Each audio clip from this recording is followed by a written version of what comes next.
Hi everyone, I'm recording today's section of Giraffe and the Pelly and me from my house.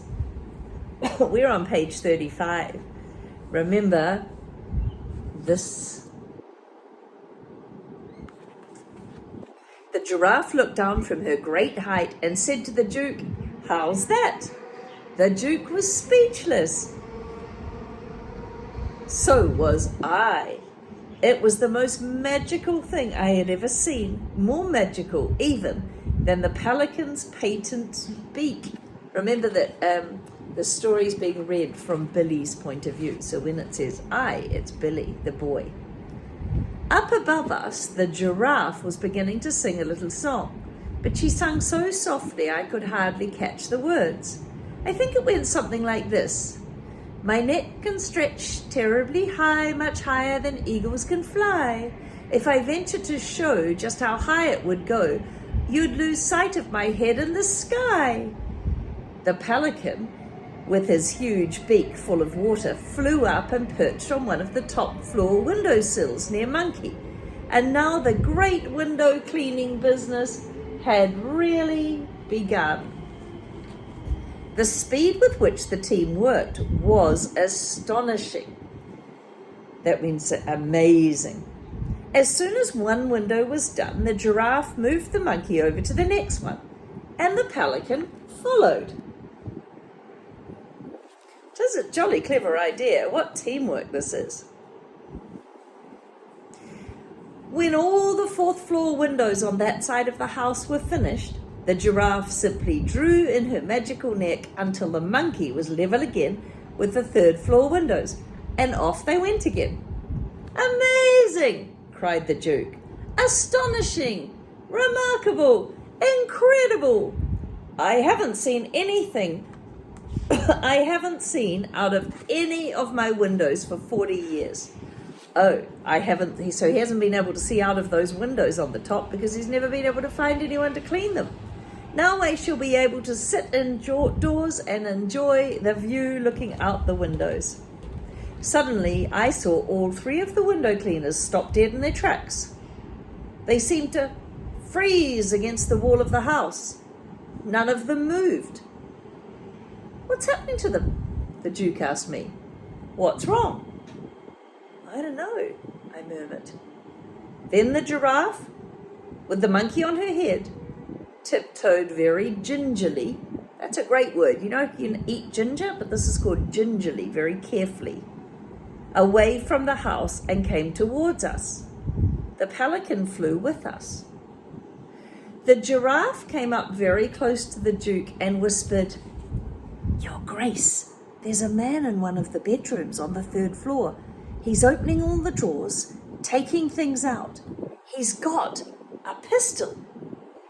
The Duke jumped about a foot in the air. Which room? Show me at once. It's the one on the third floor, where the window is wide open, the giraffe whispered. Here they are whispering.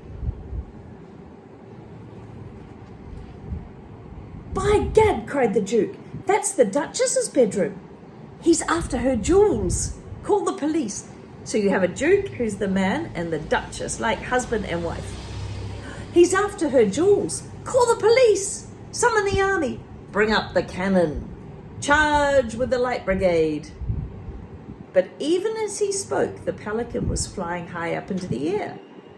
As he flew, he turned himself upside down and tipped the window cleaning water out of his beak. Then I saw the top half of that marvelous patent beak sliding out of his head, ready for action.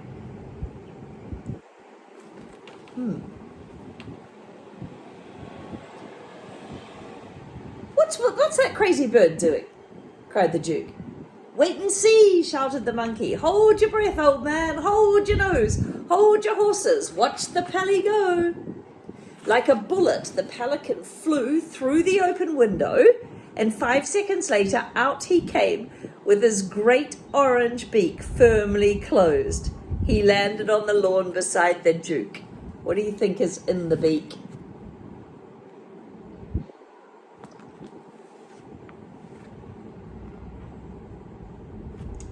5, 4, 3, 2, 1.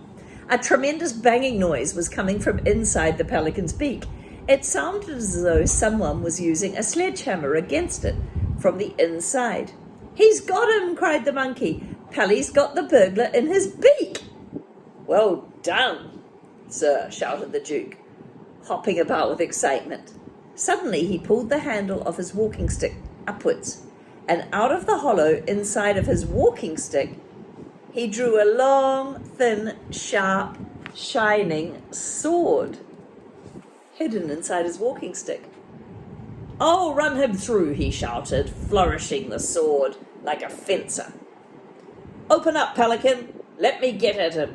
I'll run the bounder through before he knows what's happened to him. I'll spike him like a pat of butter. I'll feed his gizzards to my foxhound." But Pelican did not open his beak. He kept it firmly closed and shook his head at the Duke. The Giraffe shouted, "The burglar's armed with a pistol, Your Grace. If Pelly lets him out now, he'll shoot us all." "He can be armed with a machine gun for all I care," bellowed the Duke, his massive moustache bristling up like a brushwood. "I'll handle the blighter. Open up, sir, open up." Suddenly there was an ear-splitting bang, and the pelican leapt 20 feet in the air, and so did the Duke. "Watch out!" the Duke shouted, taking 10 rapid paces back. "He's trying to shoot his way out." And pointing his sword at the pelican, he bellowed, "Keep that beak closed, sir. Don't you dare let him out. He'll murder us all." "Shake it up, Pelly. Shake him up, Pelly," cried the Giraffe. "Rattle his bones. Teach him not to do that again." Remember, this is the burglar that's inside the pelican's beak with a pistol, a gun. The pelican shook his head so fast from side to side that the beak became a blur, and the man inside must have felt he was being scrambled like eggs. "Well done, Pelly," cried the Giraffe. "You're doing a great job. Keep on shaking him so he doesn't fire that pistol again." At this point, a lady in a flaming orange dress with flaming orange hair, so her hair was red color or orange color, like flames. Some people have red hair. Flaming orange hair came running out of the house screaming, "My jewels! Somebody has stolen my jewels! My diamond tiara! My diamond necklace! My diamond bracelet! My diamond earrings! My diamond rings! They've had the lot! My room's been ransacked!" And then this lady, who was 55 years ago had been a world-famous opera singer, suddenly burst into song. I have to stop there because I have visitors.